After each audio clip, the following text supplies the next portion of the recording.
এক মহিলা তার বাড়ি থেকে বেরিয়ে দেখল উঠানের সামনে তিনজন বৃদ্ধ ব্যক্তি বসে আছেন। তিনি তাদের কাউকেই চিনতে পারলেন না।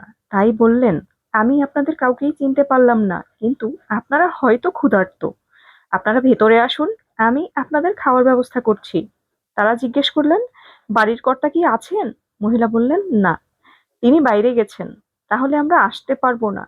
সন্ধ্যা যখন বাড়ির কর্তা ঘরে ফিরে সব শুনলেন, তখন তিনি বললেন, যাও, তাদের বলো যে আমি ফিরেছি এবং তাদের ঘরে আসার জন্য অভ্যর্থনা জানাচ্ছি।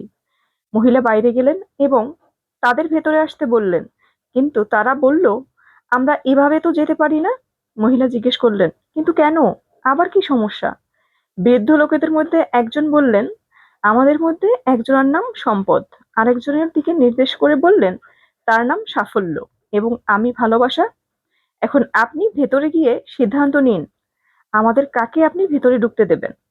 মহিলা যখন ভেতরে গিয়ে সব খুলে বললেন, তখন তার স্বামী অত্যন্ত খুশি হয়ে গেলেন এবং বললেন, অসাধারণ, চলো আমরা সম্পদকে ডাকি, তাহলে আমরা ধনী হয়ে যাব। তার স্ত্রী এতে সম্মতি দিলেন না। না, আমার মনে হয় আমাদের সাফল্যকেই ডাকা উচিত। তাদের মেয়ে ঘরের অন্য প্রান্তে বসে সব শুনছিল। সে বলে উঠল, তোমাদের কি মনে হয় না আমাদের ভালোবাসাকেই ডাকা উচিত? তাহলে আমাদের ঘর ভালোবাসায় পূর্ণ হয়ে উঠবে। লোকটি বলল, ঠিক আছে, আমরা তাহলে আমাদের মেয়ের কথাই শুনবো। তুমি বাইরে যাও এবং ভালোবাসাকেই আমাদের অতিথি হিসেবে ডেকে নিয়ে এসো। মহিলাটি বাইরে গেলেন এবং বললেন, আপনাদের মধ্যে ভালোবাসা কার নাম? অনুগ্রহ করে তিনি ভেতরে আসুন, আপনি আমাদের অতিথি। ভালোবাসা নামের বৃদ্ধ উঠে দাঁড়ালেন এবং বাড়ির দিকে হাঁটতে শুরু করলেন। বাকি দুজনও উঠে দাঁড়ালেন এবং তাকে অনুসরণ করতে লাগলেন। মহিলাটি এতে ভীষণ অবাক হয়ে গেলেন এবং বললেন, আমি তো শুধু ভালোবাসা নামের বৃদ্ধকে ভেতরে আসার আমন্ত্রণ জানিয়েছি, আপনারা কেন তার সাথে আসছেন? বৃদ্ধ লোকেরা বলল, আপনি যদি সম্পদ আর সাফল্যকে আমন্ত্রণ করতেন, তবে আমাদের বাকি দুজন বাইরেই থাকতাম।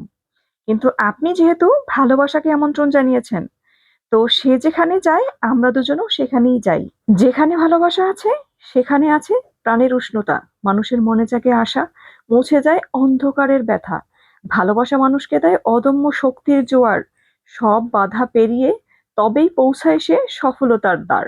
যে খুব সহজেই ভালোবাসাকে আলিঙ্গন করে থাকে, আমি সাফল্য আর আমার বন্ধু সম্পদ তার জীবনকে কানায় কানায় পূর্ণ করে দেই। যেখানে ভালোবাসা থাকে সেখানে সম্পদ তখন শুধু ধন দৌলত নয়, এটি হয় সুখ, সম্মান আর আস্থা। এই গল্প থেকে আমরা বুঝতে পারি, যেখানে ভালোবাসা থাকে সেখানেই সম্পদ ও সাফল্য দুটোই থাকে। ভালোবাসাকে বাদ দিলে সম্পদ ও সাফল্য পূর্ণতা পায় না। তো আজ এ পর্যন্তই। আল্লাহ হাফেজ।